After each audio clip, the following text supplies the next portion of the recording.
আজকে আমাদের এই সেশনে যে বিষয়টি আলোচনার জন্য আপনারা এখানে জয়েন করেছেন সে বিষয়টি হলো আয়কর আপডেট।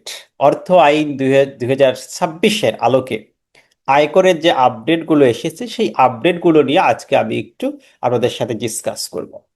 যদিও ইনকাম ট্যাক্সের যে আপডেট এসেছে সেখানে ব্যক্তি income tax, with holding tax, company tax, বিভিন্ন আপডেটগুলো এসেছে। আমরা হয়তো সকল আপডেটগুলো আজকে দেখাতে পারবো না। তার মধ্য থেকে মেজর যে আপডেটগুলো আছে, স্পেশালি ব্যক্তি ট্যাক্সের উপর যে আপডেটগুলো আছে, এটাকে ফোকাস করে কিন্তু আজকের আমাদের সেশনটি হবে। আশা করছি আপনারা যদি পুরো সেশনে মনোযোগের সহিত দেখেন, আমি কিছু ছোট ছোট কেস স্টাডি দিব যার মাধ্যমে আপনার কাছে বিষয়গুলোকে সহজ মনে হবে।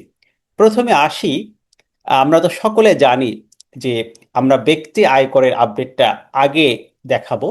তা ব্যক্তি আয়কর রিটার্ন কি, এটা তো আমরা জানি যে আয়কর রিটার্নটা হলো প্রতি বছরই একজন করদাতা তার আয়, ব্যয়, তার সম্পদ, তার বিনিয়োগ, সকল কিছু ডিক্লারেশন গভর্নমেন্টের নির্ধারিত ফর্মে, অর্থাৎ এনবিআর কর্তৃক প্রেসক্রাইব যে ফর্মটি আছে সে ফর্মে এই তথ্যগুলো সে দিতে বাধ্য থাকে। এটাই কি মূলত আমরা বলছি আয়কর রিটার্ন। অর্থাৎ আয়কর রিটার্ন মূলত এনবিআর কর্তৃক নির্ধারিত একটি ফর্ম, যে ফর্মে করদাতা হিসাবে আপনি আপনার আয়ের হিসাব দিবেন, আপনি আয়ের ডিক্লেয়ার করবেন, আপনি আপনার অ্যাসেট ডিক্লেয়ার করবেন, আপনি আপনার ইনভেস্টমেন্টে ডিক্লেয়ার করবেন, আপনি আপনার এক্সপেন্ডিচার ডিক্লেয়ার করবেন, এবং সেখানে আপনার ট্যাক্স কম্পিটিশন শিট থাকবে, ট্যাক্সের ক্যালকুলেশন আপনি সংযুক্ত করবেন। তাহলে ইনকাম ট্যাক্স রিটার্ন কিন্তু একজন ব্যক্তির জন্য তার আর্থিক সকল ট্রানজেকশনের একটি পূর্ণাঙ্গ দলিল বলতে পারেন, যে সেখানে তার ইনকামও আছে, তার ব্যয়ও আছে, তার সম্পদও আছে, তার লাইবিলিটিও আছে, তার এক্সপেন্ডিচারও আছে। এই পূর্ণাঙ্গ একটি কনসেপ্ট হচ্ছে ইনকাম ট্যাক্স রিটার্ন। এখন আমাদের এই আইনে যারা রিটার্ন দাখিল করতে বাধ্য, তাদের টিআইএন গ্রহণ করেছেন, প্রত্যেক করদাতাই কিন্তু রিটার্ন সাবমিশন করবেন। সেক্ষেত্রে আমাদের মেজর বিষয় হচ্ছে পাঁচটি বিষয় মনে রাখতে হবে। অনেকে ইনকাম ট্যাক্স রিটার্ন বলতে শুধু ইনকামের রিটার্ন বা ট্যাক্স ক্যালকুলেশনের রিটার্ন এটা বুঝে থাকেন, এটা কিন্তু নয়। ইনকাম ট্যাক্স রিটার্ন শুধু তার ইনকামের অথবা ইনকাম ট্যাক্সের ডিক্লারেশন নয়। ইনকাম ট্যাক্স রিটার্ন হলো সেই একজন করদাতার পূর্ণাঙ্গ আর্থিক জীবনের একটি বিবরণী বলতে পারেন, স্টেটমেন্ট। যেমন এখানে তার আয়ের ডিক্লারেশন থাকবে, এই অর্থ বছরে তিনি কত টাকা আয় করলেন তার ডিক্লারেশন কিন্তু ইনকাম ট্যাক্স রিটার্নে থাকবে। আমাদের এখানে ইনকাম হেডস আছে টোটাল 13টি, 13 হেডস ইনকাম রয়েছে। এই 13 হেডস ইনকামের পূর্ণাঙ্গ একটি ডিক্লারেশন এই রিটার্নে তার দিতে হবে। সেখানে ইনভেস্টমেন্ট রয়েছে, বিনিয়োগ রয়েছে, রিবেটেবল ইনভেস্টমেন্ট রয়েছে, এছাড়াও বিভিন্ন খাতে ইনভেস্টমেন্ট করতে পারেন, তার ডেসক্রিপশন এই রিটার্নে থাকবে। ঠিক একইভাবে তার সম্পদ এবং দায়, প্রত্যেকটি সম্পদের ডিক্লারেশন থাকবে, একদমই ক্যাশ থেকে শুরু করে। যেমন আমাদের 30শে জুন এই যে 2026 যে শেষ হলো, এই দিনে আপনার কাছে কত টাকা ক্যাশে ছিল সে টাকাও কিন্তু ডিক্লারেশন আমাদের রিটার্নে দিতে হয়। অনেকে আমাকে ফোন দিয়ে বলেছে যে স্যার আজকে 12টার সময় আমি টাকা গুনেছি যে কত টাকা আমার কাছে আছে। এই অ্যাকুরেটলি আমি কিন্তু ট্যাক্স রিটার্নে শো করতে চাই। তো এই যে যে আমাদের সম্পদের ডিক্লারেশন, ক্যাশ থেকে শুরু করে আপনার ব্যাংক ব্যালেন্স থেকে শুরু করে আপনার এফডিআর, ডিপিএস, আর্থিক সমস্ত সম্পদ, আপনার সমস্ত স্থাবর সম্পদ, অর্থাৎ জমি, ফ্ল্যাট, সকল কিছুর বিজনেস অ্যাসেট, টোটাল একটি কমপ্লিট যা আপনার আছে সকল অ্যাসেটের ডিক্লারেশন এই রিটার্নে থাকতে হবে। অর্থাৎ আপনার এমন কোনো সম্পত্তি থাকা ঠিক নয় যেটা আপনার ইনকাম ট্যাক্স রিটার্নে ডিক্লেয়ার আপনি দিতে পারবেন না। যদি এমন কোনো সম্পদ থাকে তাহলে এটা কিন্তু অপ্রদর্শিত সম্পদ হয়ে যাবে। এই কনসিলমেন্টের অপরাধে কিন্তু আপনাকে পেনাল্টি দিতে হবে, ট্যাক্স দিতে হবে। ঠিক একইভাবে সমস্ত লাইবিলিটি, দায়, ব্যাংক লোন আছেন, ব্যক্তিগত লোন আছেন, প্রত্যেকটি দায়ের ডিক্লারেশন এই রিটার্নে থাকবে। এবং প্রত্যেকটি ব্যয়, আমাদের সেকশন 168 ধারায় এই ব্যয়ের একটি দেওয়া আছে নীতিমালা, যেখানে কিছু পরিবর্তন এসেছে এই বছরে, এবং সেকশন 167-তে আমাদের সেখানেও পরিবর্তন আসছে কিভাবে সম্পদের বিবরণ আপনি দিবেন। তাহলে 1 নম্বর হচ্ছে ইনকামের ডিক্লারেশন, ইনভেস্টমেন্টের ডিক্লারেশন। এই ইনকামের যে বিবরণ আপনি দিবেন সেখানে আমার কিছু পরিবর্তন এসেছে। এটি বোঝানোর অর্থ হলো আমরা 5টি স্টেপে দেখাবো যে ব্যক্তির যাদের আয় সম্পর্কিত কি কি পরিবর্তন আপনার এসেছে, আপনার ইনভেস্টমেন্ট সম্পর্কিত কি কি পরিবর্তন এসেছে, সম্পদের ডিক্লারেশনগত কি কি পরিবর্তন এসেছে, ব্যয়ের ডিক্লারেশনগত কি কি পরিবর্তন এসেছে। আমরা যেভাবে আপনার আয়কর রিটার্নে প্রেজেন্ট করতে হয়, উপস্থাপন করতে হয়, সেই সিরিয়াল অনুযায়ী, সেকশন অনুযায়ী নয়, প্রত্যেকটি আপডেট আজকে আপনাকে দিব ইনশাল্লাহ। তাহলে এই হচ্ছে ডিক্লারেশন। এখন প্রথমে একটা আপডেট আপনাকে বলি যে আপনি ইনকাম ট্যাক্স রিটার্নটা দিয়েছেন, এখানে আপনি ইনকাম হাইড করেছেন অথবা ব্যয় হাইড করেছেন, গোপন করেছেন, অথবা সম্পদ গোপন করেছেন।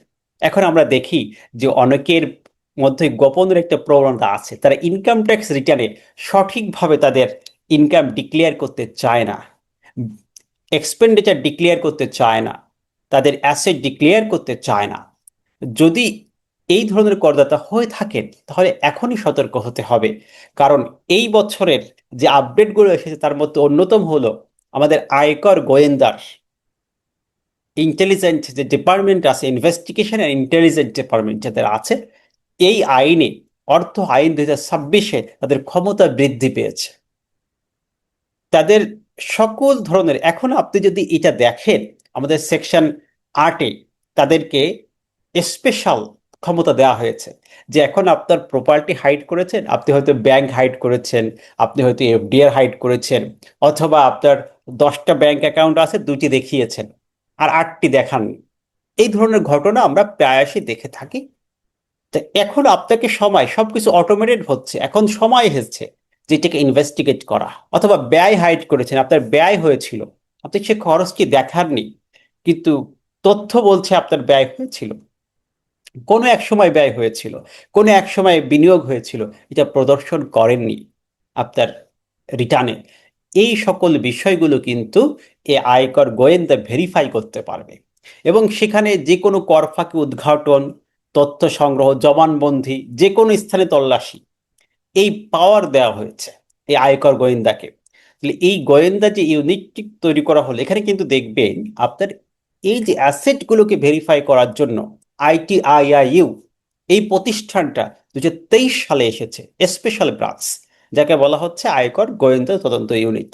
তাদের কিছু লিমিটেড ক্ষমতা ছিল, তা আমি দেখলাম এই আইনে তাদের ক্ষমতাকে বৃদ্ধি করা হয়েছে।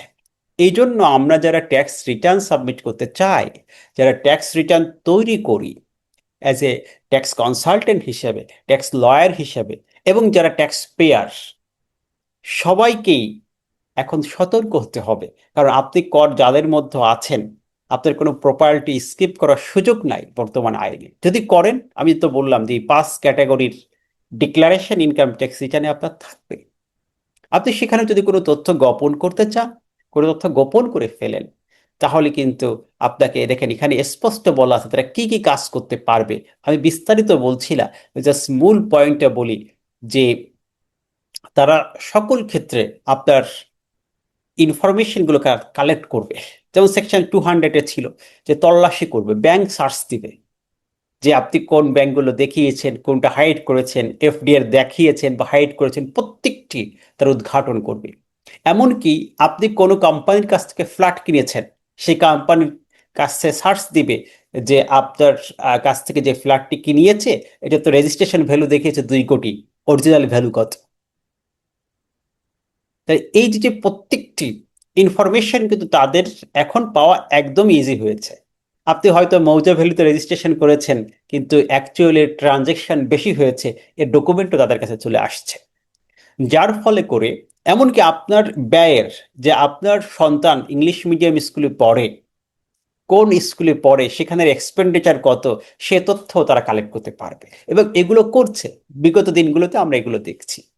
এগুলো দেখেই কিন্তু আমাদের ফাইল রিওপেন হচ্ছে, ফাইলটি আয়কর গোয়েন্দার কাছে চলে যাচ্ছে। তো প্রথমত রিটার্নের বিষয়ে আমাদের এই আপডেটটি মনে রাখতে হবে যে আয়কর গোয়েন্দা এখন আপনার এই ফাইলটি অবশ্যই ভেরিফাই করবে এবং সেখানে আমরা দেখছি যে ব্যক্তির আয়, দেখেন সর্বত্র তল্লাশি জব্দের এখতিয়ার আমাদের সেকশন 8-এ দেওয়া হয়েছে আয়কর গোয়েন্দার ক্ষেত্রে।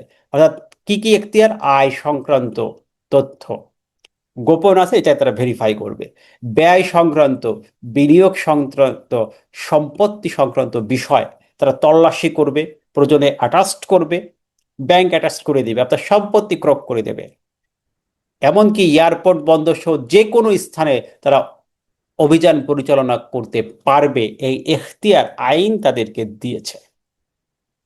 সো এখন যারা ট্যাক্স রিটার্ন তৈরি করবেন তাদেরকে সতর্ক হতে হবে। এই নতুন আইনের আপডেটটি আপনাদের জানা প্রয়োজন যে আমাদের রিটার্নে আমরা কি কি প্রদর্শন করি, রিটার্নের অর্থ কি। ইনকাম ট্যাক্সের জন্য অর্থ নয় যে আপনি শুধু ইনকামের একটা ডিক্লারেশন দিয়ে দিবেন, যেমন ইনকামে তো ট্যাক্স এত, তাহলে কিন্তু হয় না। কারণ আপনার প্রিভিয়াস ইনকামটা দেখিয়েছেন কিনা, সম্পদটা সঠিকভাবে এসেছে কিনা, সকল কিছুই কিন্তু আমাদের ইনকাম ট্যাক্স রিটার্নে চলে আসছে।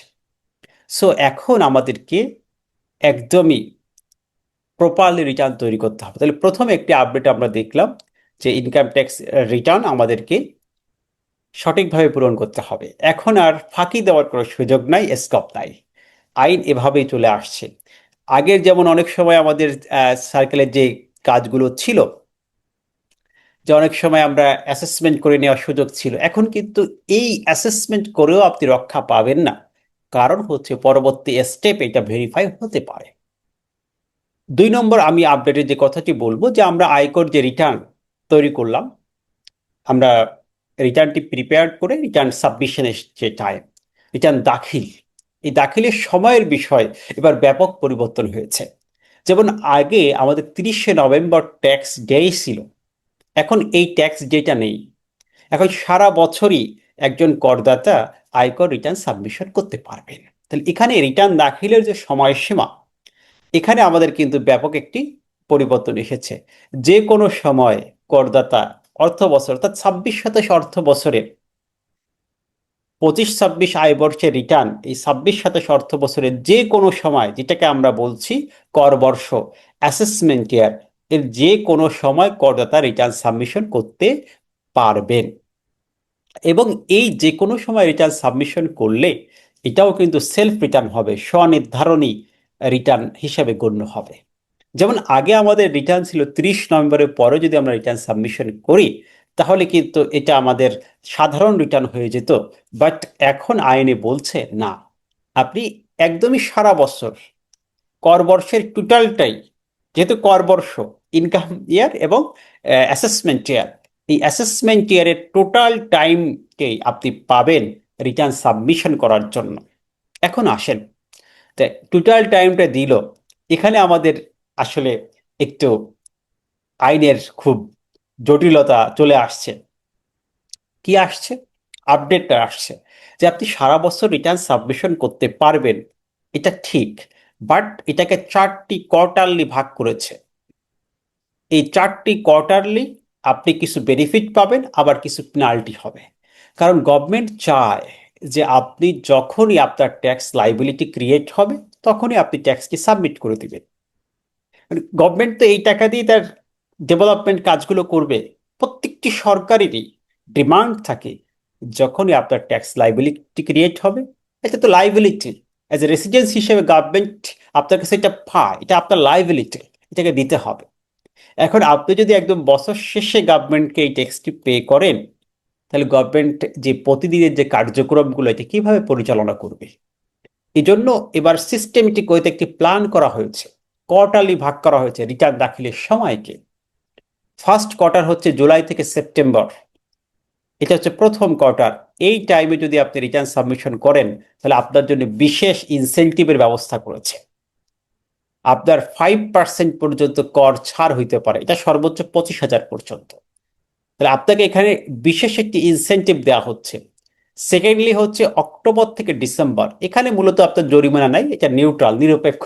আপনাকে পেনাল্টিও দরকার নেই, আবার আপনি ইনসেন্টিভও পাবেন না, বোনাসও পাবেন না।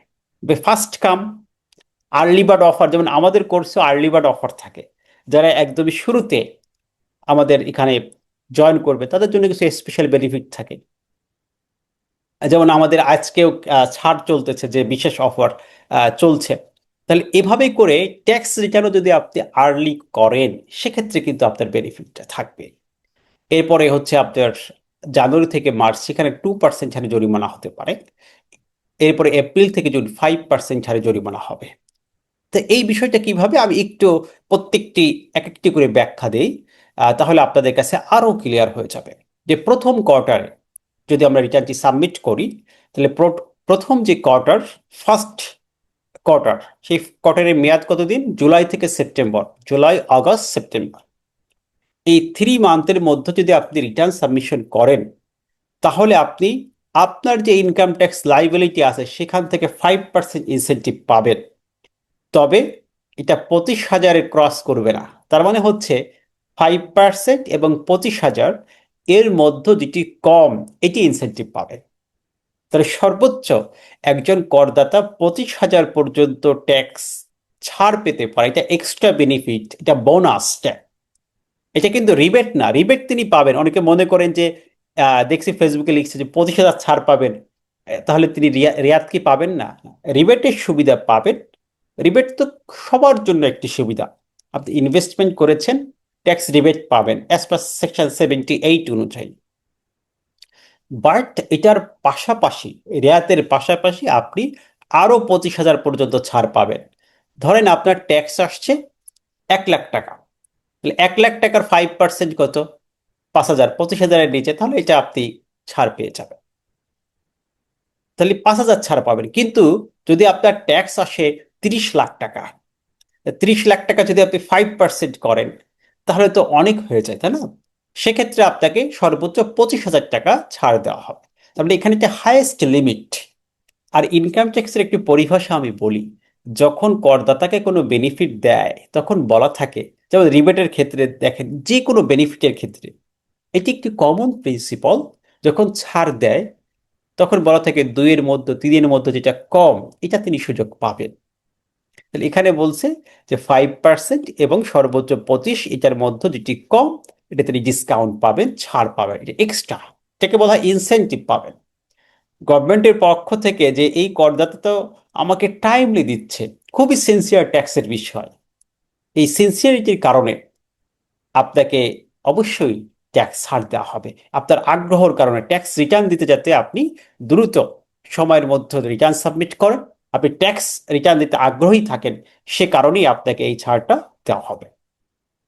তাহলে প্রথম বিষয়টা আপনার কাছে ক্লিয়ার হয়েছে, জুলাই থেকে সেপ্টেম্বর। এরপরে আসেন দ্বিতীয় কোয়ার্টার। দ্বিতীয় কোয়ার্টার হচ্ছে অক্টোবর থেকে ডিসেম্বর। এটা বলছিলাম না নিউট্রাল, যে এখানে কোনো জরিমানাও নেই, আর ট্যাক্সের কোনো ইনসেন্টিভও নেই, বোনাসও নেই। যে আপনি স্বাভাবিক একজন করদাতা, আপনি খুব আগ্রহ নাই ট্যাক্স রিটার্ন দিতে বা ট্যাক্স পে করতে, আবার অনাগ্রহ নাই, মোটামুটি টাইমের ভিতরে আসছেন। ক্লাসে আগে আসছেন, স্যার একটি পুরস্কার আপনাকে দিবে, আর ক্লাসে একদম টাইমলি আসছেন, লেট করে আসেন, আপনাকে কিন্তু জরিমানা করতে পারবে না। তাহলে এখানেও ঠিক এভাবে, যে আপনি জাস্ট অক্টোবর থেকে ডিসেম্বর, আগেও নভেম্বর ছিল যে ট্যাক্স ডে, এই টাইমের মধ্যে আপনি রিটার্ন সাবমিশন করছেন, আপনাকে বলা হবে রেগুলার একজন করদাতা। আপনাকে কোনো জরিমানাও করা হবে না, আপনাকে কোনো বেনিফিটও দেওয়া হবে না, ইনসেন্টিভও দেওয়া হবে না। এরপরে লাস্টের দুইটা বিষয়, থার্ড এবং ফোর্থ, যেমন বিলম্ব জরিমানা, যেখানে দুইটার ক্ষেত্রে আপনার জরিমানা আছে, এক্সট্রা ট্যাক্স আপনাকে দিতে হবে। ধরেন আপনি একটা রিটার্ন সাবমিশন করলেন তৃতীয় কোয়ার্টারে, অর্থাৎ জানুয়ারি থেকে মার্চে, এই সময়টায়, তখন আপনার যে ট্যাক্স আসবে সেক্ষেত্রে 2% জরিমানা হবে, অথবা 3,000, যেটা বেশি। এখানে কোনটা হবে? যেটা বেশি, যেটা হায়ার, কারণ এটা পেনাল্টি।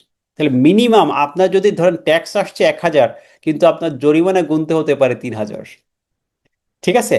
দেখা যায় সবকিছু বাদ দেওয়ার পরে আবার ট্যাক্স আসছে 1,000, বাট আপনার পেনাল্টি গুনতে হতে পারে 3,000, মানে মিনিমাম 3,000 টাকা আপনাকে পেনাল্টি করা হবে যদি আপনি জানুয়ারি থেকে মার্চের মধ্যেও আপনি রিটার্ন সাবমিশন করেন।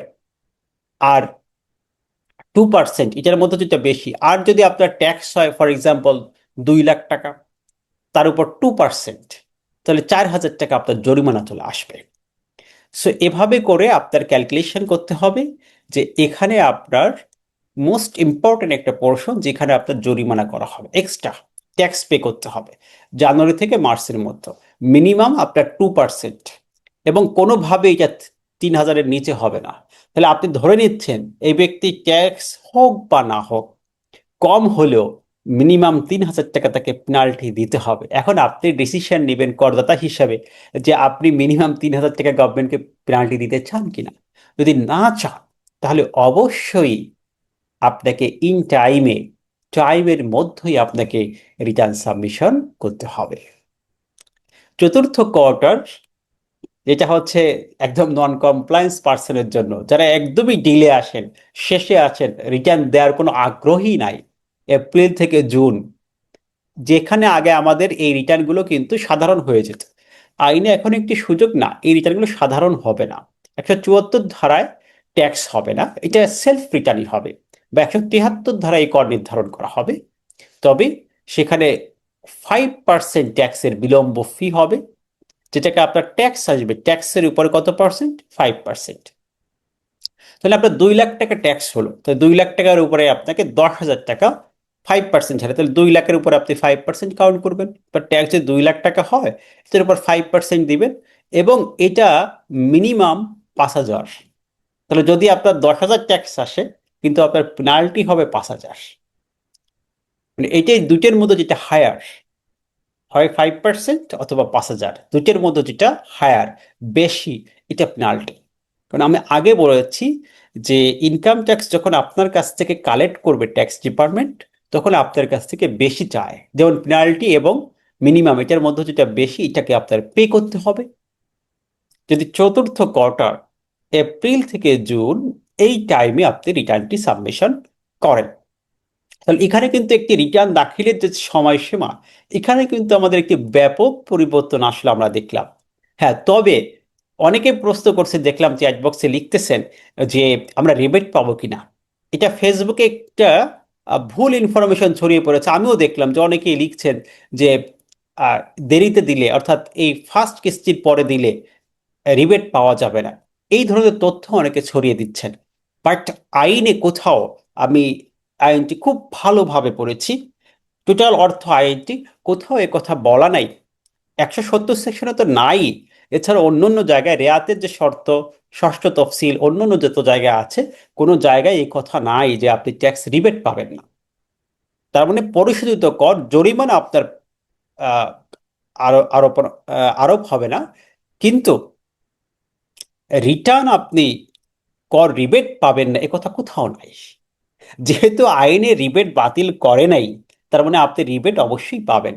যিনি ফার্স্ট কাম, প্রথম দিকে আসবেন, সেই ব্যক্তি প্রথমত ছাড়ও পাবেন, আবার রেয়াতও পাবেন। আমি এখানে বলেছি যে রেয়াতের যে সুবিধাটা বহাল থাকবে, সবসময় বহাল থাকবে, এই অর্থ বছরের মধ্যে রেয়াতের সুবিধা বহাল থাকবে, কর অব্যাহতির সুবিধা বহাল থাকবে, সবই পাবেন।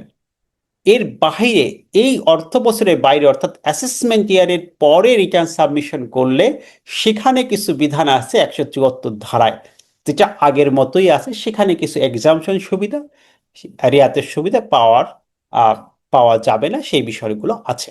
কিন্তু আমাদের 170 ধারায় যে পরিবর্তন এসেছে, সেখানে আপনি অবশ্যই রিবেট পাবেন। এটা অনেকেই ভুল ইনফরমেশন ছড়াচ্ছে এই ফেসবুকে বা ইউটিউবে, এগুলো আপনারা দয়া করে আইনটি পড়বেন, আইনটি দেখার চেষ্টা করবেন। কারণ আমরা এটাকে স্টাডি করে মূল পয়েন্টগুলো বের করে আপনাদের সামনে উপস্থাপন করছি। হ্যাঁ, সব কোয়ার্টালে রিবেট পাওয়া যাবে, সকল ক্ষেত্রে, প্রথম থার্ড, অর্থাৎ সারা বছরই রিবেটের সুবিধা বাতিল হয় নাই। রিবেট তো আপনার জন্য কমন ফর ওয়াল, এটা পাবেনই, এবং এটা আপনার সকল টাইমে টোটাল অর্থ বছরই পাবেন। এটা আলাদা একটা বেনিফিট, এটা আমরা একটু পরে দেখাবো রিবেটটা কিভাবে এবার হবে। এর পাশাপাশি আপনি এই সুবিধাটাও পেয়ে যাবেন। ওকে, এখন আসেন, ট্যাক্স রিটার্ন তো আমরা দিব, রিটার্নের টাইম আমরা দেখলাম। এখন আমাদের মূল বক্তব্য হলো ব্যক্তি আয়করের যে রেট, এটাও কিন্তু পরিবর্তন হয়েছে, এবং এটা অর্থ বিলে যে প্রস্তাবনা ছিল সেখান থেকেও পরিবর্তন করে আমাদের অর্থ আইনে নতুন একটি পরিবর্তন এসেছে। এটা হয়তো বা আপনারা দেখেছেন। এটাকে আমরা একটু বিশ্লেষণ করতে চাই।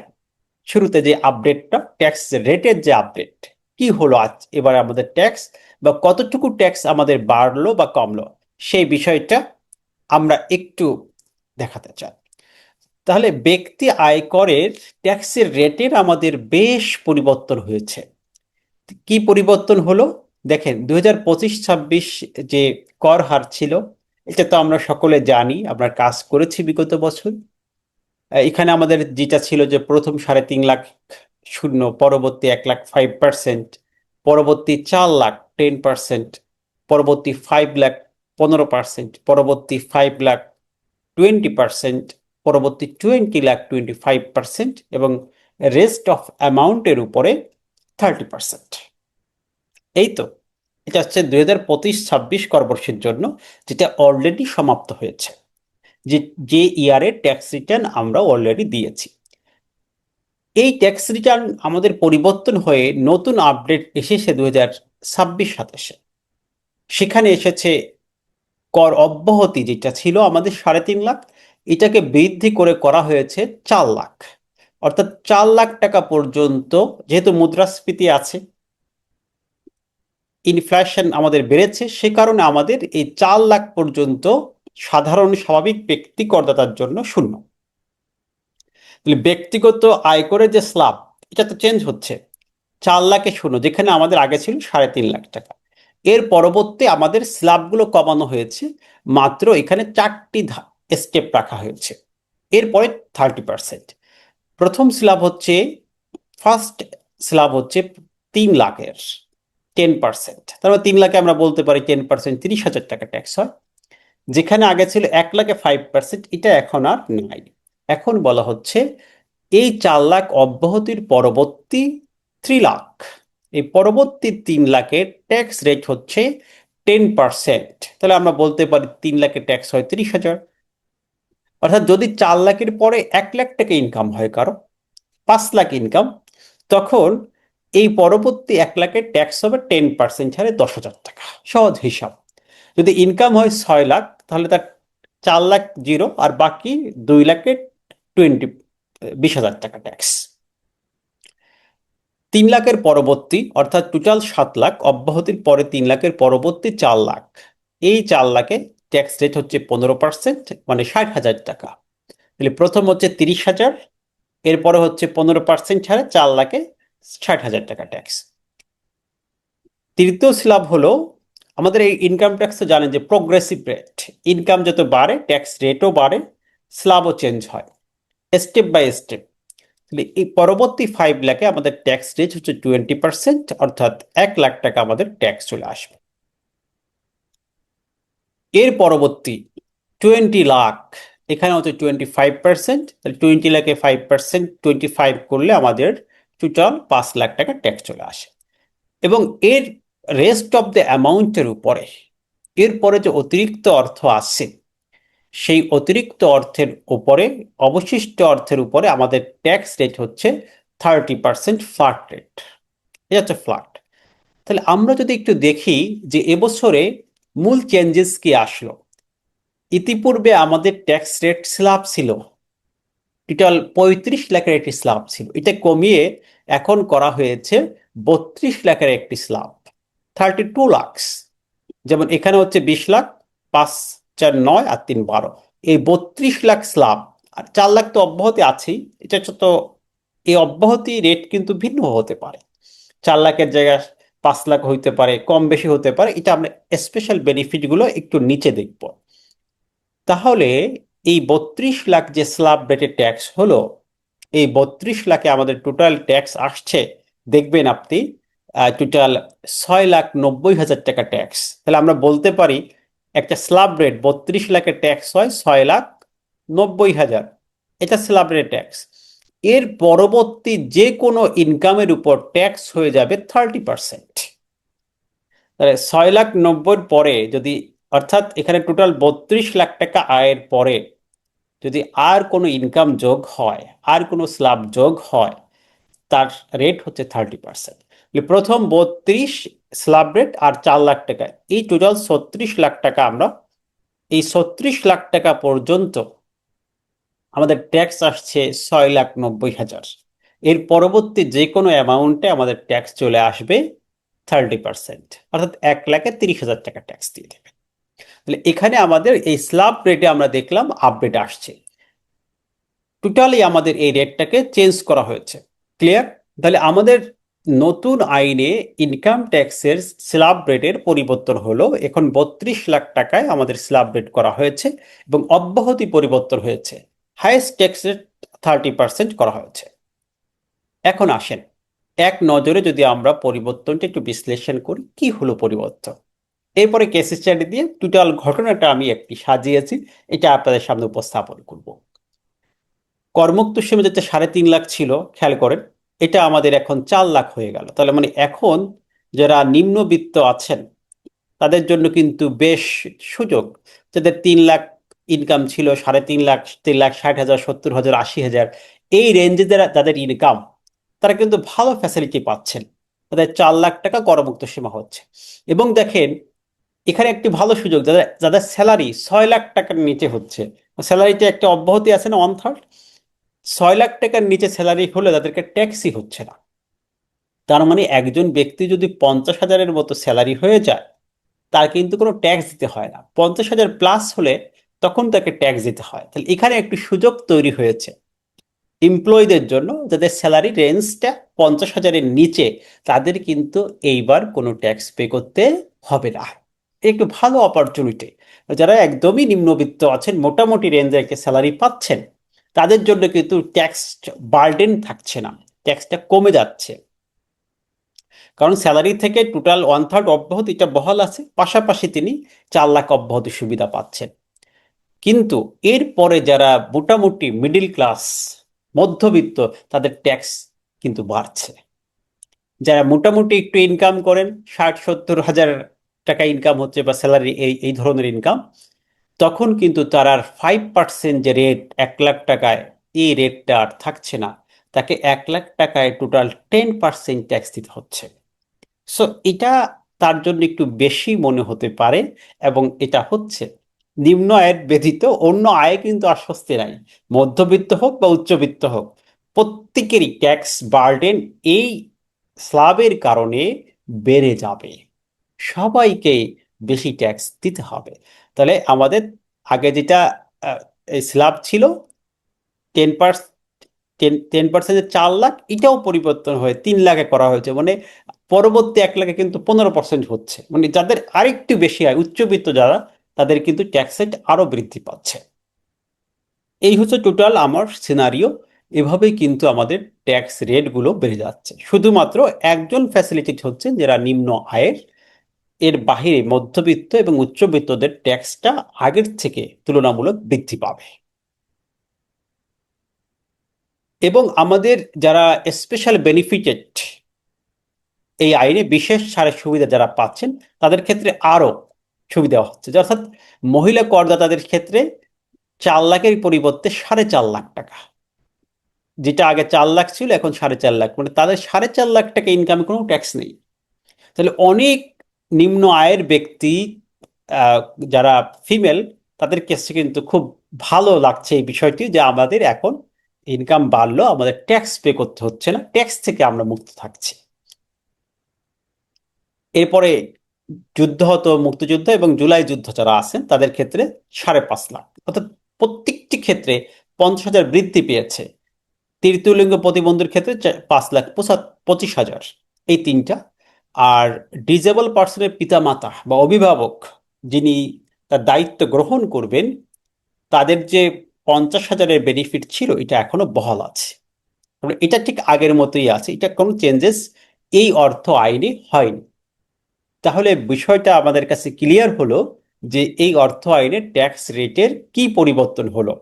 আমাদের কিন্তু, আপনি দেখেছেন যে অর্থ আইনের আগে যে আমাদের অর্থ বিল ছিল, সেই বিলে কিন্তু 3,75,000 প্রস্তাব করা হয়েছিল কর ছাড় এখানে।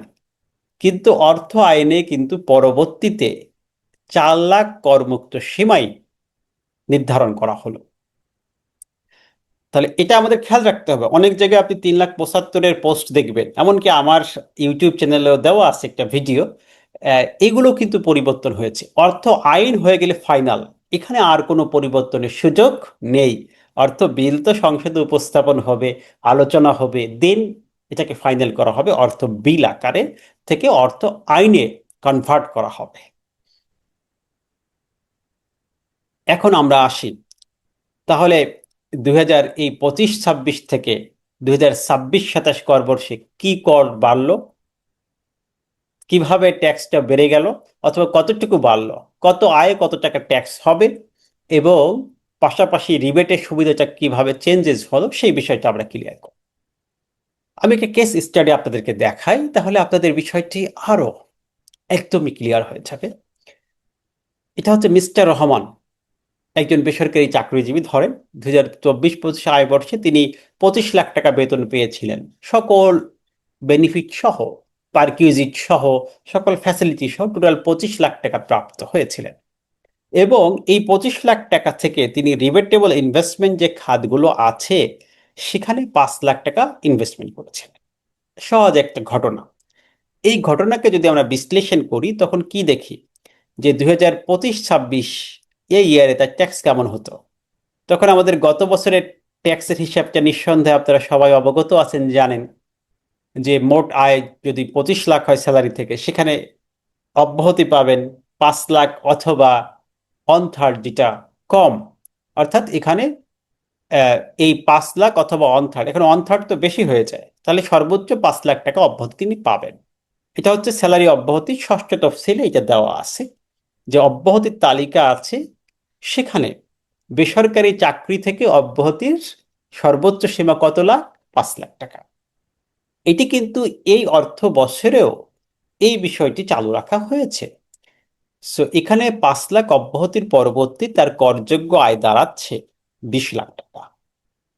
এই 20 লাখ টাকার ট্যাক্স রেট আমাদের গত বছরের স্ল্যাব অনুযায়ী ছিল প্রথম 3.5 লাখে 0, পরবর্তী 1 লাখে 5%, 5,000, পরবর্তী 4 লাখে 40,000, পরবর্তী 5 লাখে 15% হারে 75,000, পরবর্তী 5 লাখে 20% হারে 1 লাখ, এবং রেস্ট অ্যামাউন্ট থাকে 1,50,000।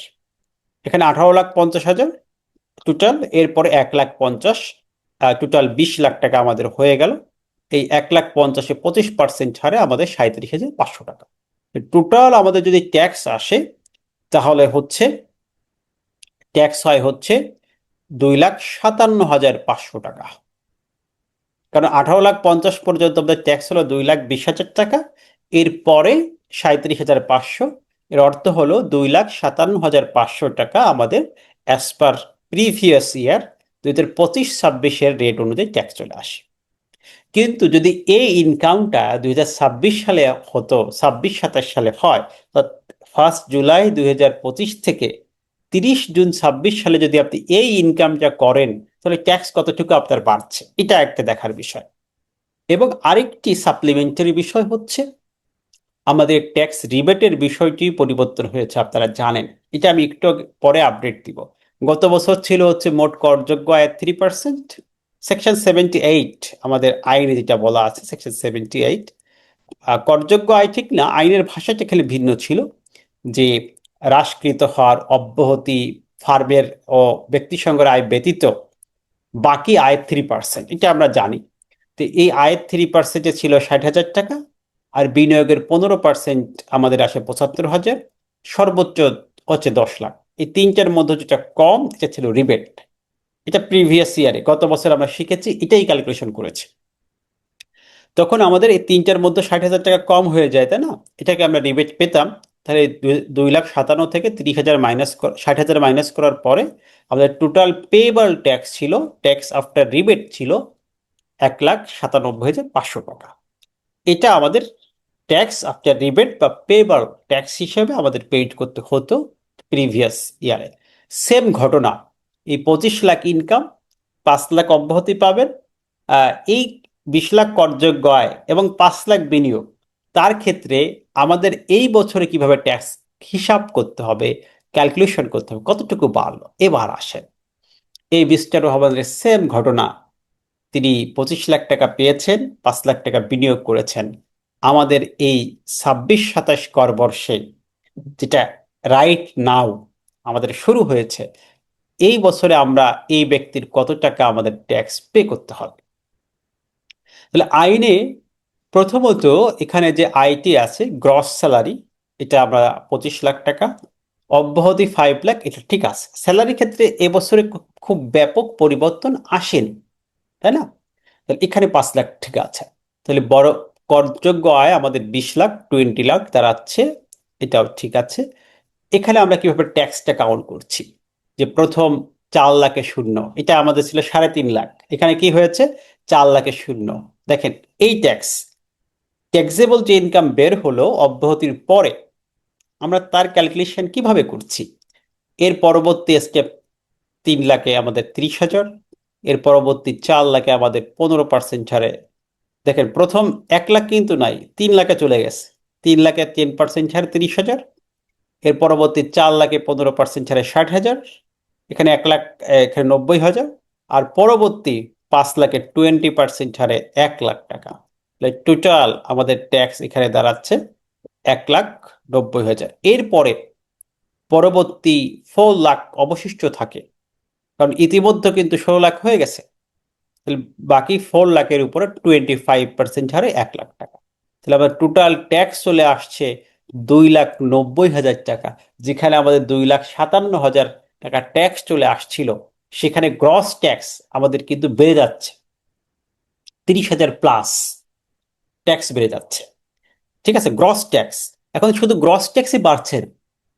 এবছর আরেকটি যে অসুবিধার জায়গা হয়েছে, আমাদের রিবেটের ফ্যাসিলিটিটা, আর ট্যাক্স ডিসকাউন্ট যেটাকে বলছি আমরা, ট্যাক্স রিবেট, ইনভেস্টমেন্টের উপরে যে ট্যাক্স রিবেটটা পাওয়া যেত, এটার রেটটা কমানো হয়েছে।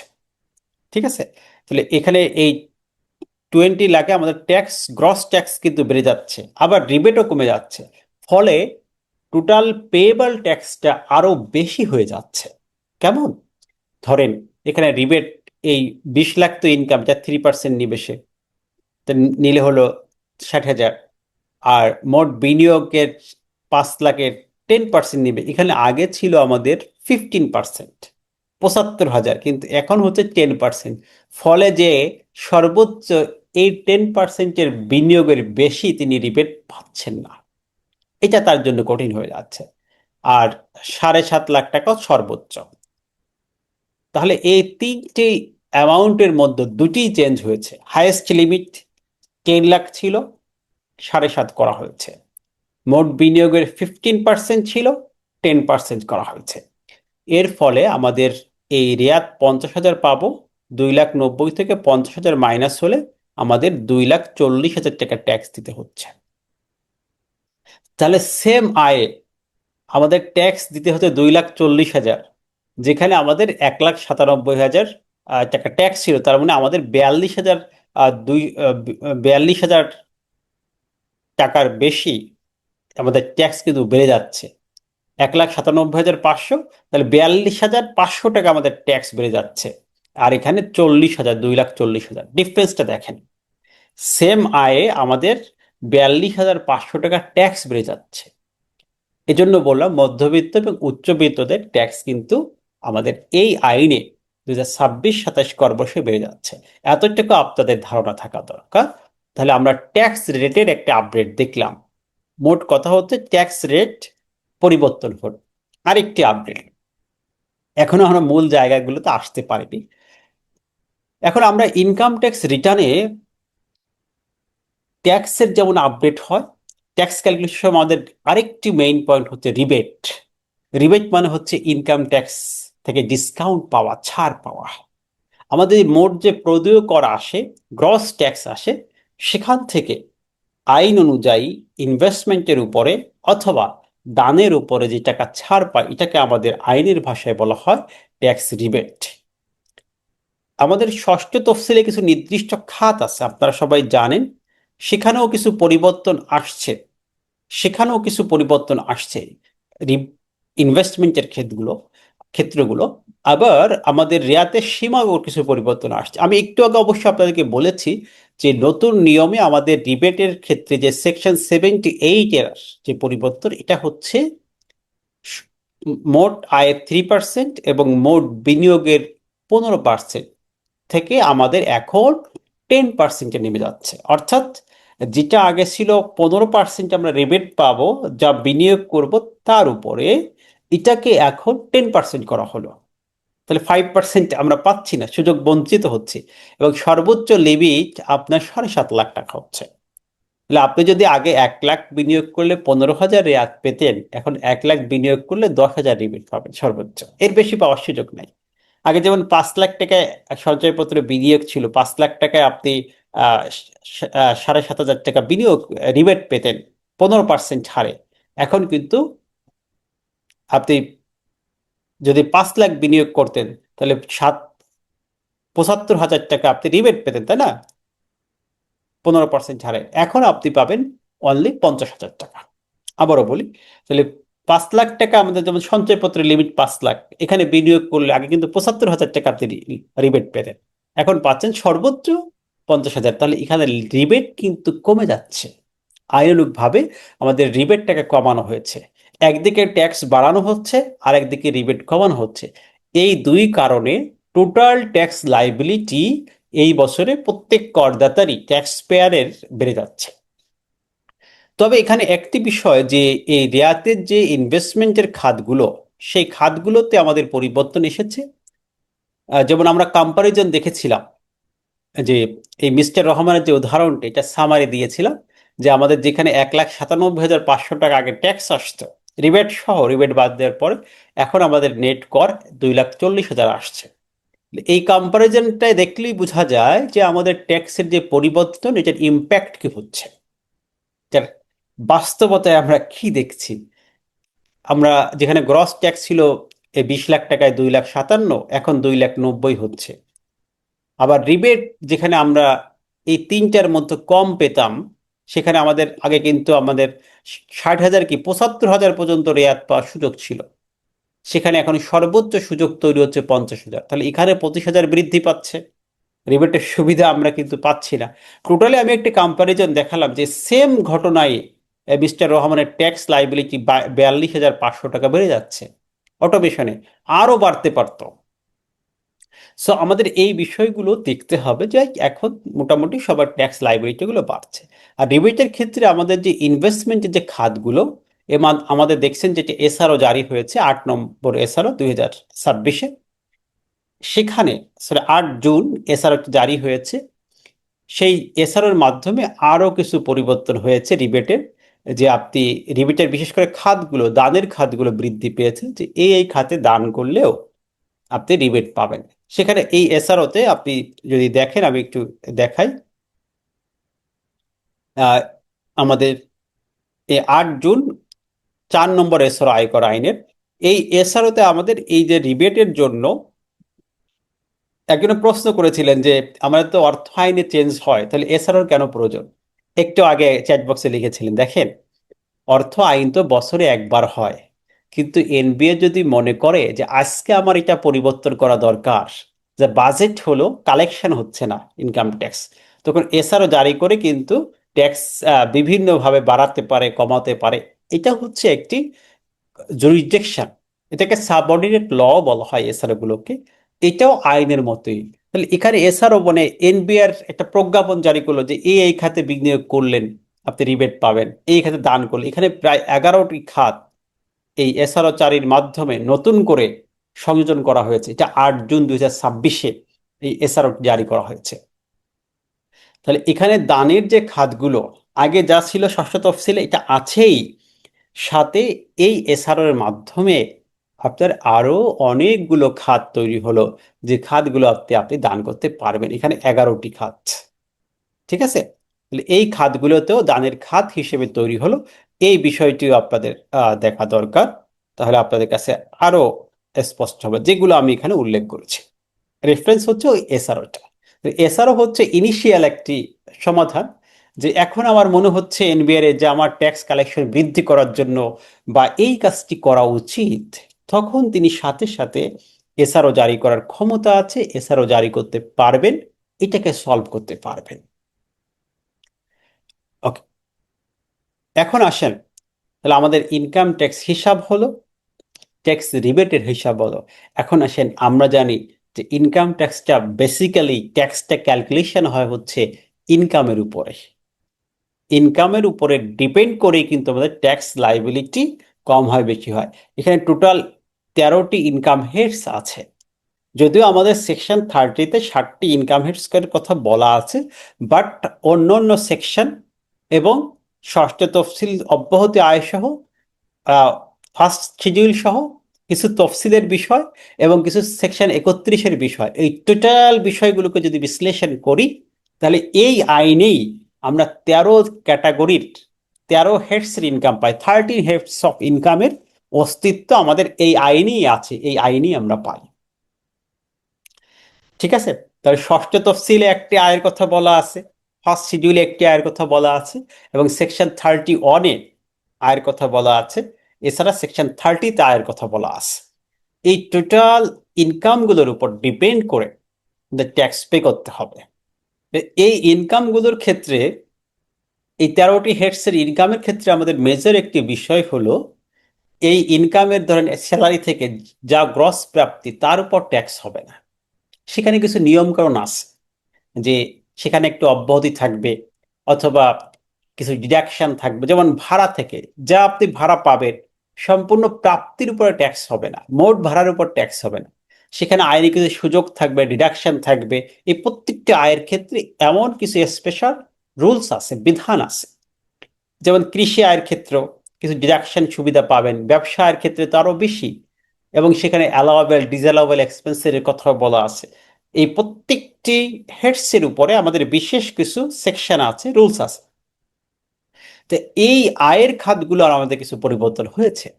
আমরা প্রথমে বলেছিলাম যে আমরা দেখাবো আয়ের কি পরিবর্তন আসলো, ব্যয়ের ক্ষেত্রে কি পরিবর্তন, অর্থাৎ টোটাল ব্যক্তির রিটার্নের যে পরিবর্তনগুলো আসছে আগে সেগুলো আমরা একটু দেখে নিব। এরপর হচ্ছে আমরা ইন প্র্যাকটিসে সেগুলোকে অ্যাপ্লাই করব। প্র্যাকটিসটা আমরা একটু পরে যাই, আগে আমরা মূল সিনারিওগুলো আগে আপনাদের সামনে উপস্থাপন করি। তাহলে আমরা প্রথমত আসি আয়ের খাতগুলোতে যে মেজর চেঞ্জ, সব চেঞ্জ এখন আলোচনার সুযোগ নেই, আমি একটু সংক্ষিপ্তভাবে বলি। আয়ের খাতগুলো যে পরিবর্তন আসে তার মধ্যেও সব থেকে মেজর চেঞ্জ এসেছে ক্যাপিটাল গেইন আয়ের উপরে, মূলধনী আয়ের উপরে। মূলধনী আয় কিন্তু আমাদের একটা ব্যাপক পরিবর্তন হয়েছে। এটা আপনারা নিঃসন্দেহে শুনেছেন যে ক্যাপিটাল গেইনের আয়ে আমাদের পরিবর্তন আসছে, যেটা হচ্ছে সেকশন 78-এর পরিবর্তন। ক্যাপিটাল গেইন আয় এটা আমাদের সেকশন 57, সেকশন 58-এর আলোচ্য বিষয় ছিল। সেখানে আমাদের মেজর একটি পরিবর্তন এসেছে। সে পরিবর্তনটা আগে দেখি যে কি হলো আপডেট 2026-এর অর্থ আইনে মূলধনী আয়ের পরিবর্তন। প্রথম কথা হচ্ছে, এখানে দুটি স্পেশাল বিষয় সংযোজন করা হয়েছে যেটা আগে ছিল না। এটা হচ্ছে, এক নম্বর হচ্ছে ডেভেলপার হইতে প্রাপ্তি ফ্ল্যাট, এটার উপর ট্যাক্স দিতে হবে, যেটা নিয়ে অনেক ব্যাপক সমালোচনা হয়েছিল, আলোচনা হয়েছিল। যারা ডেভেলপার কোম্পানি আছে তারা সমালোচনা করেছিলেন, এবং যারা ল্যান্ড ওনার আছেন তারাও এটা দেখে যে এত টাকা ট্যাক্স বার্ডেন হতে পারবে, এটা কিভাবে সম্ভব। কিন্তু আলটিমেটলি এটা কিন্তু অর্থ আইনে পাশ হয়েছে। ফলে এই ডেভেলপারদের হতে আমাদের যে ফ্ল্যাট প্রাপ্তি, সেখানে ট্যাক্সের বিষয়টা যেটা আগে ছিল না, এটা চলে আসছে। দ্বিতীয় নম্বর পয়েন্ট হচ্ছে ব্যক্তিগত স্বর্ণ, রৌপ্য বা অলংকার আদি, এটা হস্তান্তর থেকে যে অর্থ প্রাপ্তি, যে ক্যাপিটাল গেইন, সেখানেও ট্যাক্স চলে আসছে। তাহলে এই দুটি বিষয় আমাদের নতুন সংযোজন। নাম্বার ওয়ান, ডেভেলপার থেকে যে প্রাপ্তি, কনস্ট্রাকশন কোম্পানি থেকে আপনি যে টাকা প্রাপ্তি হবেন বা যে ফ্ল্যাট প্রাপ্তি হবেন, তার উপরে ট্যাক্সের একটি বিষয় আসছে। দুই নম্বর হচ্ছে ব্যক্তিগত স্বর্ণ, রৌপ্য বা অলংকারাধি, এটা হস্তান্তর বা বিক্রয়ের মাধ্যমে যে অতিরিক্ত প্রাপ্তি হবে, ক্যাপিটাল গেইন হবে, এটা আসছে। তাহলে প্রথমত আমাদের এই ধরেন ব্যক্তিগত স্বর্ণরৌপ্য, এগুলো কিন্তু আগের আইনে সেকশন 2-এর 77-এ, সাবসেকশন 77, 2-এর 77-এ এটা ক্যাপিটাল অ্যাসেটে ছিল না। তা এটা কিভাবে আমাদের আসলে, আমি দুটি ডিটেলসে আলোচনা করছি বোঝার জন্য। তাহলে ব্যক্তিগত যে আহ, মূল্য এটা কিভাবে আসলো, ডেভেলপার কিভাবে আসলো, এই দুটি বিষয় আমি দেখাই। প্রথমে তাহলে ডেভেলপারদের থেকে যে প্রাপ্তি বা মুনাফা এটা কিভাবে কাউন্ট করা হবে। দেখেন, আমাদের ডেভেলপারদের সাথে যে চুক্তিগুলো হয় জমির মালিকের, সেখানে আগে একটি অর্থ ছিল, এটা ছিল সাইনিং মানি। এই সাইনিং মানির উপর আমরা ট্যাক্স দিতাম, যেটাকে আমরা এখানে নগদ প্রাপ্তি বলা হয়। এখন আমাদের বলতে শুধু নগদ প্রাপ্তি নয়, যদি ফ্ল্যাটও প্রাপ্তি হয় সেক্ষেত্রেও ট্যাক্স দিতে হবে। তাহলে বিষয়টা কি কেমন, আমি একটা এক্সাম্পল দিই। এক্সাম্পল দিলে আপনি ক্লিয়ার হয়ে যাবে। যে আগে ছিল শুধু সাইনিং মানি, একটা ডেভেলপারের সাথে একজন ল্যান্ড ওনারের চুক্তি হচ্ছে, কন্ট্রাক্ট হচ্ছে যে আমি আমার প্রপার্টিটা, ল্যান্ডটি এটি আপনাকে দিব, বিনিময়ে আমার হয়তো 50-50 ফ্ল্যাট দিবেন। যে ধরেন 5 তলা একটা বিল্ডিং হলো, টোটাল 10টা ফ্ল্যাট হলো, আপনি 5টি নেবেন, আমি 5টি নিব, এভাবে করে বন্টন হয়। বা যে যে তালা হোক, যেভাবে হোক, এটা 50 হতে পারে, 60 হতে পারে, 60-40 হতে পারে, অ্যাজ পার কন্ট্রাক্ট অনুযায়ী একটা চুক্তি হয়। এখন আমাদের যে ঘটনাগুলো ঘটলো, সেক্ষেত্রে আমরা দেখি এই ডেভেলপারের সাথে আপনার এটা চুক্তি হলো ল্যান্ড ওনারের। এই চুক্তিতে বলল যে আপনি সাইনিং মানি এত টাকা পাবেন, ফর এক্সাম্পল 10 লাখ টাকা বা 20 লাখ টাকা বা 1 কোটি টাকা সাইনিং মানি দিবেন। এটা ভ্যালু অনুযায়ী হয়, এটা আপনারা জানেন। আর আপনি এখান থেকে 5টা ফ্ল্যাট পাবেন, 5টি ফ্ল্যাট প্রাপ্ত, এই তো চুক্তি। এখানে আমাদের ক্যাপিটাল গেইনের প্রশ্ন কিভাবে আসছে, এটি একটু বোঝার বিষয়। দেখেন, ঘটনাটা এখানে যে এখানে ক্যাপিটাল গেইনটা কি, আইন বলছে যে এই চুক্তি অনুযায়ী আপনি যে ফ্ল্যাট প্রাপ্ত হবে, নগদের উপর তো আপনি টাকা ট্যাক্স দিয়ে দিবেন, নগদ যেটা আছে এটা নিয়ে তেমন কোনো আলোচনা নাই, কিন্তু যে ফ্ল্যাট প্রাপ্ত হবেন, ধরেন আপনি 5টি ফ্ল্যাট পেয়েছেন, এই 5টি ফ্ল্যাটের পিডব্লিউডি রেটের একটা ভ্যালু আছে না?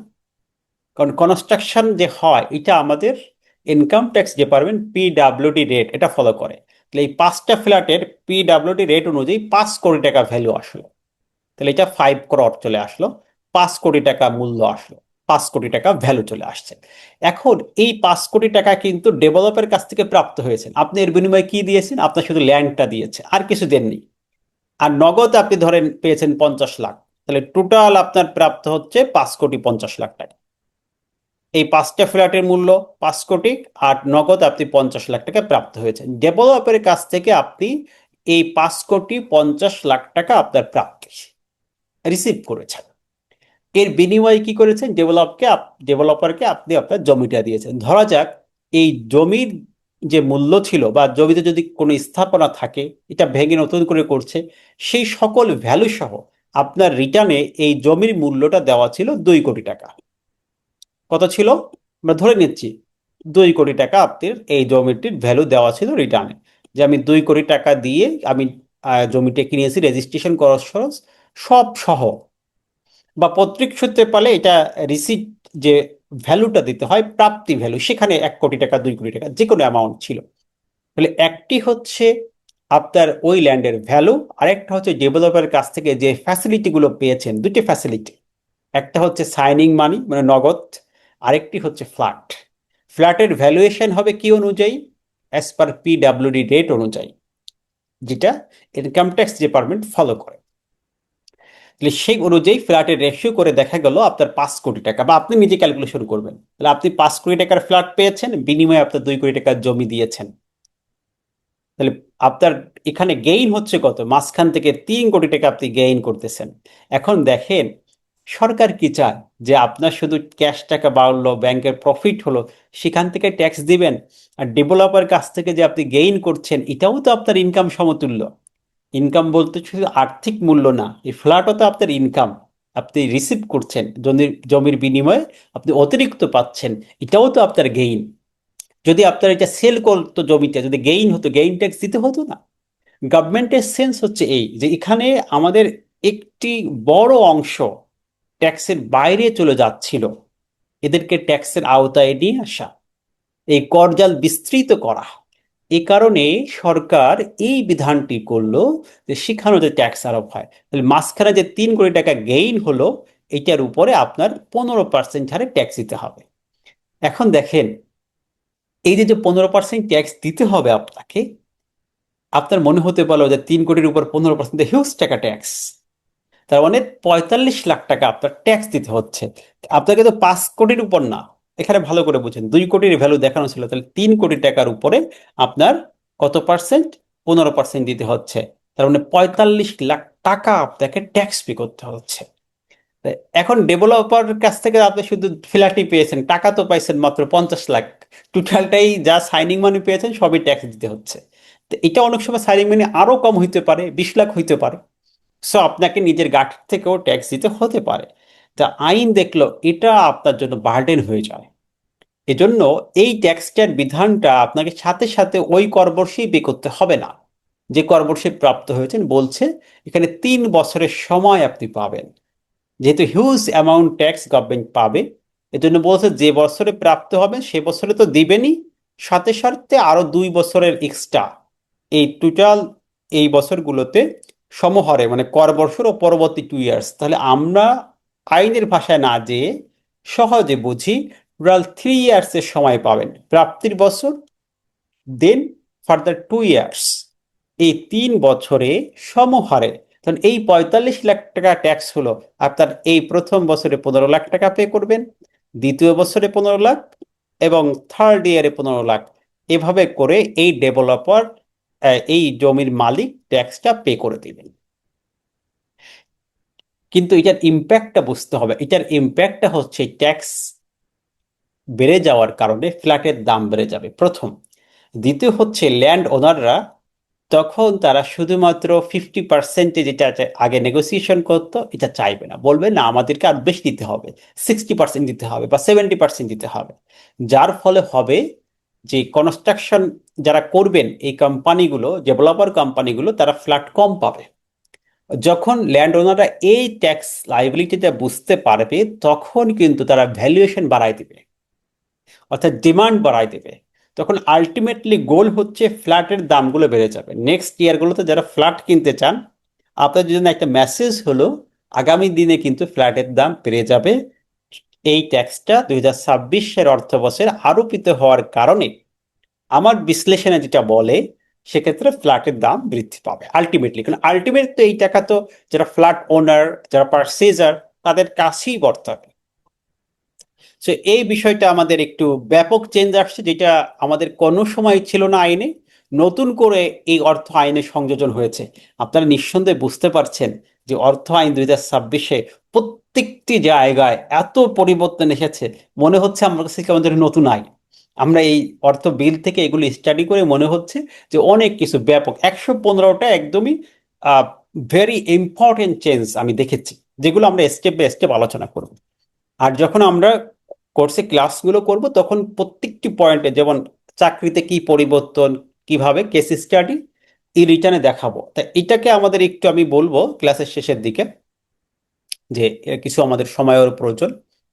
এখন আসেন, আমাদের ডেভেলপারদের বিষয়ে নিঃসন্দেহে বুঝতে পেরেছেন আরেকটি পয়েন্ট, এই স্বর্ণ রৌপ্য এইটা যাদের আছে তাদের ক্ষেত্রেও কিছু ভালো বেনিফিট এখানে দেয়া হচ্ছে। এই স্বর্ণ রৌপ্য এটাও ক্যাপিটাল গেইন হয়ে যাবে, কারণ আমাদের ক্যাপিটাল অ্যাসেটের মধ্যে, ডেফিনেশনের মধ্যে এই স্বর্ণ অলংকার রৌপ্য ইত্যাদি ইত্যাদি যা আছে, ধাতব মুদ্রা, এটাকেও ইনক্লুড করা হয়েছে। এটাকে ইনক্লুড করার ফলে আমাদের প্রত্যেকটি সেশনের রেকর্ড থাকবে। আর এটা তো আমরা এখনো প্র্যাকটিসে যাইনি, আমরা এই প্রত্যেকটি বিষয় কিন্তু এক্সাম্পল দিয়ে প্র্যাকটিস করব, রিটার্নে অ্যাপ্লিকেশন করে করে আমি ইনপুট দিয়ে দিয়ে দেখাবো। আজকে জাস্ট আপনাদের একটু ইনফরমেশন দিচ্ছি যে কি আপডেট হলো, এরপরে আমরা ইন প্র্যাকটিক্যালি প্রত্যেকটি এক্সাম্পল পাবো। আর যারা আমাদের আগে সেশনগুলো করেছে নিঃসন্দেহে জানেন যে আমরা প্র্যাকটিসে সর্বোচ্চ গুরুত্ব দিই এবং প্র্যাকটিসটাই আমরা দেখাবো। বাট এখানে অনেকেই মেসেজ দিচ্ছেন, এই জন্য বলা যে আজকের শুধু জানানো যে আমাদের এই আপডেট আসছে, একটা প্র্যাকটিস দেখাতে গেলে আমাদের একটা টোটাল টাইমটি শেষ হয়ে যাবে যদি আমরা একটি প্র্যাকটিস দেখাতে যাই। আমি জাস্ট ইনফরমেশনটা শেয়ার করছি। ওকে, তাহলে আমরা যে কথা বলছিলাম যে এই স্বর্ণ রৌপ্য যে হস্তান্তর, তাহলে আপনার প্রিভিয়াস ফাইলে স্বর্ণ দেওয়া আছে, ম্যারেজ গিফট হিসেবে দেওয়া আছে, অথবা পৈতৃক সূত্রে প্রাপ্তি দেওয়া আছে, অন্য গিফট দেওয়া আছে, ভ্যালু নাই, ভ্যালু শূন্য। অথবা ভ্যালু আননোন ছিল, এই রিটার্নে আননোন দেওয়ার সুযোগ ছিল না, আপনি কি দিয়েছেন, শূন্য দিয়েছেন। এগুলো আমাদের ভুল। আগে অনেকে এই যে আননোন ভ্যালু এই সমস্ত ব্যাড প্র্যাকটিস ছিল। সো এই ব্যাড প্র্যাকটিসগুলো আইন না জানার কারণে, আইনে কিন্তু কোথাও এরকম ছিল না যে মূল্য অজানা আপনি লিখে দিবেন। আপনার এই পাঁচতলা বিল্ডিং এর হাতে বলেন মূল্য অজানা, তার কি মূল্যহীন? নয়। মূল্য অবশ্যই আপনাকে জানতে হবে এবং স্পেসিফিক্যালি ডিক্লেয়ার করতে হবে। প্রত্যেকটি প্রপার্টির ভ্যালু অবশ্যই আপনাকে মেনশন করতে হবে। এখন কিন্তু রিটার্ন এটা বাধ্যতামূলক যে মূল্য অজানা এটা লেখার সুযোগ নেই, ভ্যালুয়েশন জিরো করার সুযোগ নেই। এগুলোকে বুঝতে হবে। তো এই স্বর্ণ রৌপ্য ইত্যাদির ক্ষেত্রে আমাদের এই প্রবলেমগুলো ছিল, আমরা জানি, ইন প্র্যাকটিসে আমরাও দেখি। আমি তো প্রায় কয়েক হাজার রিটার্ন তৈরি করেছি, তো এখানে দেখেছি যখন আমাদের কাছে বিভিন্ন জায়গা থেকে ফাইলগুলো আসে, দেখি তাদের এরকম অসংখ্য রিটার্নে ভুল রয়েছে, যেগুলো আইনগত মিস্টেক, যেগুলো আইনের সাথে যায় না, কমপ্লাই হয় না। তো এগুলোকে আস্তে আস্তে আমরা ঠিক করার চেষ্টা করি। সো আমরা দেখলাম যে এই রিটার্নগুলো তো এভাবেই ছিল প্র্যাকটিসে, বাস্তবতায়। তো এখন আইনে আমাদের কি পরিবর্তন হলো? এখানে বললো যে ব্যক্তিগত স্বর্ণ রৌপ্য ইত্যাদি যা ছিল সেগুলো অনেকে সেল দেখায়, ট্যাক্স ছাড়াই সেল দেখায়, প্রাপ্তির ঘরে দেখায় দেয় স্বর্ণ বিক্রি থেকে 5 লাখ প্রাপ্তি। তো এটা এটা ছিল ইনকাম ফ্রম আদার সোর্সে, সেকশন 66-এ ইনকাম ফ্রম আদার সোর্সে ইনকাম ছিল। যেহেতু এটা ক্যাপিটাল অ্যাসেট ছিল না, কিন্তু এই আইনে এটাকে স্পষ্ট করা হয়েছে এবং এখানে আমাদের একটি স্পেশাল ট্যাক্স বেনিফিট দেওয়া হয়েছে। তাহলে এই সমস্ত যে প্রপার্টিগুলো আছে, যেগুলো স্বর্ণ অলংকার, সেগুলো যদি ট্রান্সফার হয়, হস্তান্তর হয়, এবং সেখানে যদি আমাদের অর্জন মূল্য থেকে বেশি মূল্য হস্তান্তর করি, ধরা যাক আমার ফাইলে ভ্যালু আননোন জিরো দেওয়া আছে, এখন আমি 1 লাখ টাকা সেল করলাম, 2 লাখ টাকা সেল করলাম, তাহলে আবার হতে পারে যে 1 লাখ দেওয়া আছে, 2 লাখ সেল করেছে। তাহলে এই যে যে ডিফারেন্স, পার্থক্য, হস্তান্তর মূল্য এবং অর্জন মূল্যর যে পার্থক্য, এটাকে আইনের ভাষায় বলা হয় ক্যাপিটাল গেইন। যে টাকা ক্যাপিটাল গেইন হবে এটার উপরে আমাদের ট্যাক্স রেট হবে এখন 5%। কত পার্সেন্ট? 5%। যেমন ডেভেলপারদের ক্ষেত্রে কিন্তু 15% হলো, কিন্তু স্বর্ণের ক্ষেত্রে স্পেশাল দেওয়া হলো 5%।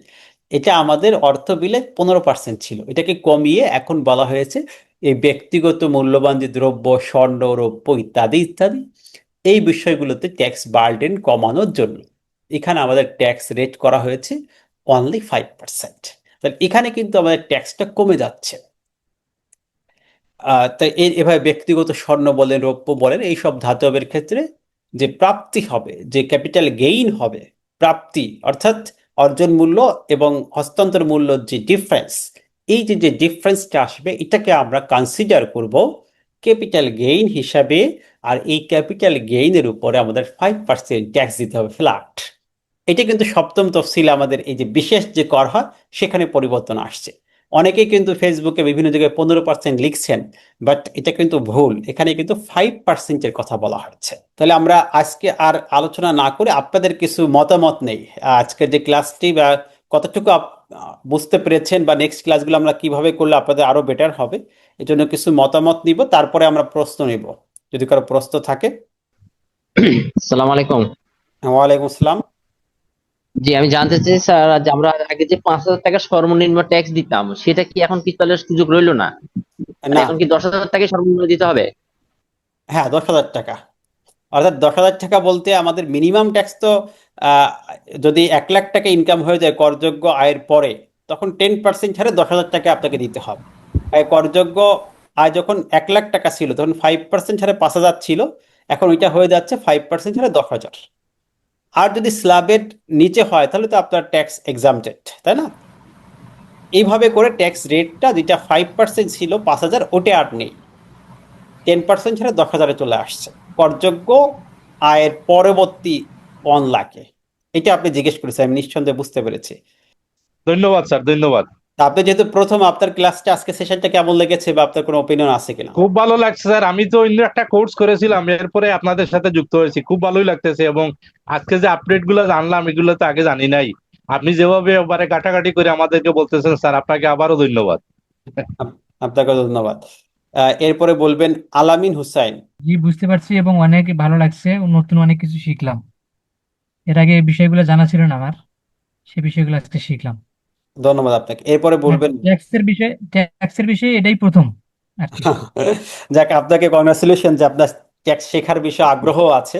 অনেকে তো ট্যাক্স শেখার বিষয়ে আগ্রহ প্রকাশই করেন না, সেই ক্ষেত্রে আপনাকে কংগ্রাচুলেশন যে আপনার এটা বিষয়ে আগ্রহ আছে। জি, আসসালামু আলাইকুম অনেক বস। আপনার ক্লাসগুলো আগে থেকেই দেখি, আলহামদুলিল্লাহ অনেক ভালো লেগেছে। আসসালামু আলাইকুম স্যার। ওয়ালাইকুম আমি আসসালাম। আজকে নতুন প্রথম আপনাদের প্ল্যাটফর্মে।